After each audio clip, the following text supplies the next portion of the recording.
Ce que vous allez voir va vraiment vous choquer. Peu de gens osent en parler et pourtant, c'est en train de se produire maintenant.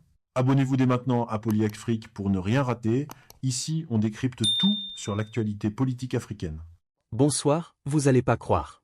Les Dozo dictent la loi en Côte d'Ivoire? Des hommes armés qui circulent librement. Des crimes dénoncés mais rarement punis. Et des rencontres entre autorités et chefs Dozo qui continuent malgré les accusations. Alors, qui protège vraiment les populations? Certains affirment que de nombreux Dozo auraient commis des exactions dans le pays, tandis que d'autres dénoncent une impunité totale. Mais est-ce vraiment si simple? Pourquoi cette situation dure-t-elle depuis si longtemps? Et surtout, qui doit être tenu responsable? Ce soir, nos invités débattent sans le tabou.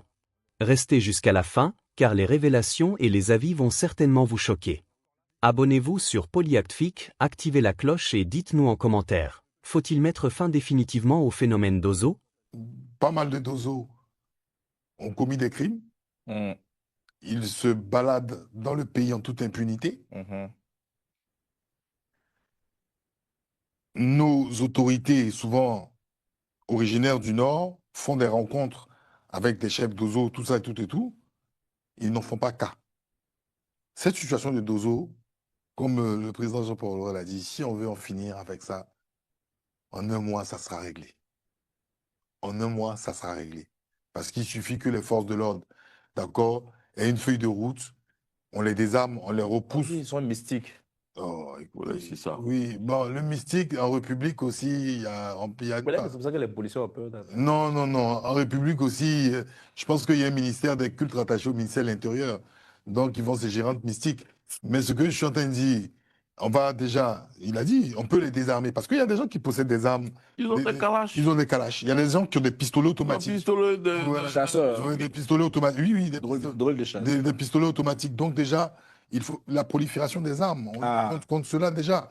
Donc, et puis, quel est le bon Dozo ou le mauvais Dozo? Parce que il faut reconnaître, hein, les Dozo, c'est une confrérie. Et c'est la culture aussi. Oui, c'est une culture, c'est une confrérie respectable. De base, c'est une confrérie respectable. C'était des gens qui aidaient les populations en difficulté en pleine forêt. C'était des gens, voilà, c'est des chasseurs. Donc, ils ramènent du gibier. Donc, il y a toute une culture. Les Sénoufos, je pense qu'il y a une partie des Sénoufos qui pratiquent ce truc-là qu'on appelle les Dozoya. Il y a des gens au niveau d'Odiéné aussi qui pratiquent cela, et même les pays limitrophes. Hein, parce que le Burkina, il y a des Dozos là-bas. Au Mali, même en Guinée, il y a des Dozos. Donc, c'est pour dire que il faut les remettre dans la zone de prédilection. D'accord? Parce que là, avec le descriptif de Jean-Yves et du président Jean-Paul Leroux, on a l'impression que la zone, il faut savoir, on le sait, la zone ouest est une zone très riche. C'est la zone cacaoyère la plus riche. En allant jusqu'au sud-ouest, Grand Bérébi, Méagui, Guéyo, tout ça. Et voilà. Et nous savons qu'après la crise post-électorale, il y a eu d'innombrables crimes qui ont été dénombrés là-bas. Bon, je sais pas, malgré les rapports, on n'a pas tiré les marrons du fond, on a laissé cette affaire-là comme ça. Mais aujourd'hui, ces gens-là, ils se sont enrichis. Ils ont pris part. Il y a des gens qui ont construit dans ça. Hein. Des Dozo. Oui, mais il y a des gens qui ont des 4x4. Ils ont beaucoup d'argent. Ils ont récupéré des terres de façon anarchique et ils y vivent. Et il y a d'autres même qui sont devenus exportateurs. On parle de cacao. Il y a d'autres qui sont devenus exportateurs des cacao, tout ça. Donc, je pense que il faut... Et puis, les populations, parce que Jean-Yves, quand il est meurtri dans sa chair, je le comprends. Parce que cette région-là a beaucoup subi le martyre. Et en 2026, revenir encore sur ces genres de choses-là, c'est effarant. Donc, véritablement, il ne faut pas qu'on soit dans une forme d'hypocrisie. C'est-à-dire, l'État fait semblant de sensibiliser, mais n'agit pas de façon ferme. Et surtout, avant les élections. Ben, souvent, avant les élections, on voit toujours quelqu'un qui est proche du pouvoir qui va rencontrer les Dozo. Je n'ai pas envie de citer un nom ici. Il y a un officier de l'armée très connu qui a rencontré des Dozo même jusqu'en Guinée. Et c'était avant les élections. C'est une sorte de garde prétorienne.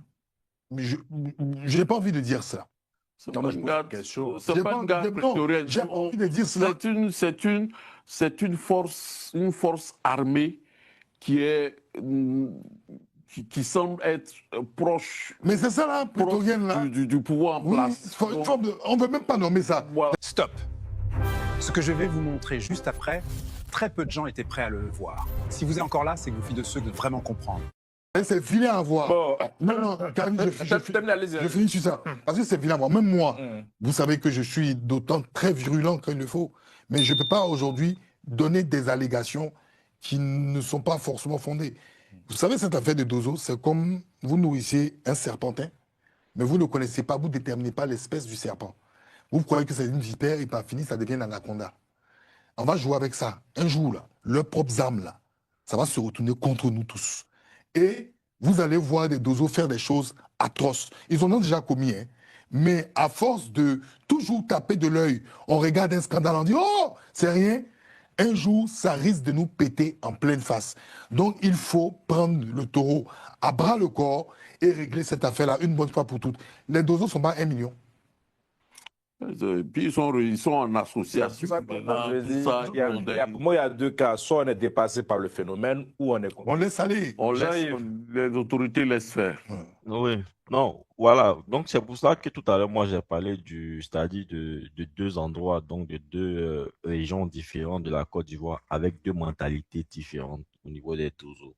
Quand il s'agit du Nord, ils sont beaucoup, voilà, ils sont beaucoup plus, je dirais, ils n'ont pas Plus flexible. voilà, plus flexible et tout, mais quand il s'agit de l'Ouest, ils mettent des checkpoints, des barrages où ils demandent aux gens de leur donner de l'argent avant de passer obligatoirement.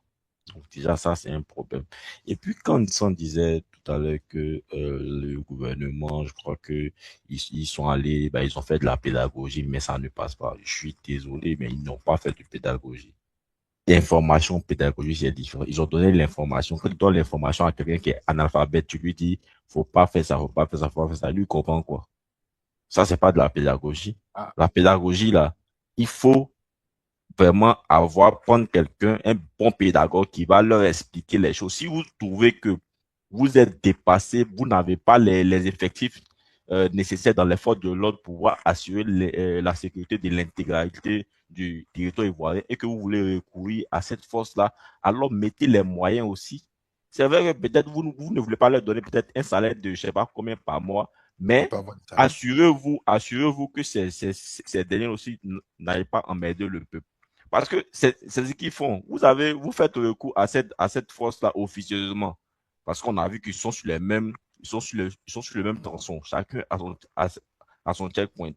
Vous voulez recourir à eux parce que vous estimez que peut-être vous êtes en effectif réduit. D'accord. Mais quand c'est comme ça aussi là, mettez les moyens qu'il faut pour que ces derniers-là n'aillent pas emmerder le peuple. Ou bien mettez en place une certaine pédagogie pour leur expliquer que l'ennemi, là, c'est pas le peuple. Voilà, l'ennemi, ce sont des gens qui vont venir troubler la quiétude de ce peuple-là. Voilà, donc c'est pas le peuple. C'est tout. Au nord, ils le font bien. Au nord, ils le font bien. Et puis, il y a certaines personnes qui ont eu à témoigner que, mais ici, c'est pas comme ça se passe. Pourquoi de l'autre côté, c'est comme ça se passe? Voilà. Donc, il y a ce truc-là qu'on doit régler, cette pédagogie-là. S'ils estiment qu'à l'Ouest, ils se comportent comme pour eux, ils considèrent cette zone-là comme un putain de guerre. C'est ça. C'est qui est dangereux. Voilà. Voilà. Ils estiment qu'ils y sont en ayant droit. Ils estiment qu'ils y sont en ayant droit. C'est un territoire qu'ils ont conquis. Oh Jésus. Voilà. Vous terminez. Donc, oui, donc c'est vraiment dommage. Et quand moi je regarde nous-mêmes, ça dit normalement quand dans une localité, les gens ont des cadres. Lorsqu'on a des cadres, ou bien du moins on a des gens proches du pouvoir, c'est dans le but que voilà, on n'est pas ce genre de situation-là. Mais on a l'impression que ces derniers-là même sont oui, ils sont complices. Et moi, ça me désole. Moi, ceux dont je parle là sont des gens que, voilà, je connais Khalil, tu sais, voilà. Mais ça ne m'empêche pas de dire, ça ne m'empêche pas de dire ce qui est. Ça ne m'empêche pas de dire ce qui est. Voilà, j'en ai fini pour cette histoire. En tout cas, merci beaucoup, hein, monsieur. On a pu se pencher. Quelque chose à ajouter avant? Oui, moi, j'aimerais juste quand même dire attention, Jean-Yves, parce que quand on parle de sensibilisation, il faut savoir que parmi les Dozo, il y a beaucoup de gens qui sont instruits. Hein.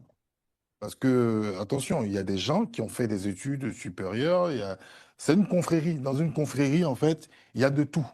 On pense que les Dozo, c'est des personnes qui sont qui n'ont pas de cursus académique et autres. Mais je peux vous dire que la confrérie d'Ozoya, parce que normalement, moi, je m'y intéresse particulièrement, parce que c'est une confrérie initiatique de base où il y a de tout. Donc, il peut même, Khalil étant du Nord, originaire du Nord, sa famille peut être issue des générations d'Ozo, il peut être intellectuel, cadre, et faire partie de la confrérie d'Ozoya. C'est-à-dire qu'il va, quand il est dans sa région, sa zone de prédilection, il va chasser, il va rencontrer ses anciens et autres. C'est une confrérie d'initiation qui a pour spécificité la chasse. Et les confréries de chasseurs, ça existe dans tous les peuples. Ça, là, je tiens à le dire. Ça existe dans tous les... C'est pas mauvais d'abord. Oh, non, c'est pas ça. Non, je dis que ça existe. Mais eux, c'est le fait qu'ils ont quitté leur champ de prédilection, là, pour aller en ville. Et puis, on les a... Parce qu'ils y ont trouvé de nouvelles sources de revenus. Oui, attends, avant la source de revenus, parce que de toute façon, source de revenus ou pas, de base, c'est des chasseurs. C'est parce que des gens ont permis... C'est qu'il faut à l'ouest qu'ils chassent. Ce sont des gens qui ont permis, qui les ont envoyés... Mais est-ce qu'à l'ouest, ils chassent? Ils ne chassent pas. Les dozos? Oui, les dozos qui sont à l'ouest, ils chassent. Non, il y en a qui chassent. Ils ne chassent pas. C'est qui sont là-bas, ils chassent, ils chassent. À Boaké même, moi j'ai vu un reportage à Boaké. Il y a aujourd'hui la pratique, c'est-à-dire la pratique de l'Olakot, ce qu'on appelle la gouti. Voilà, la gouti.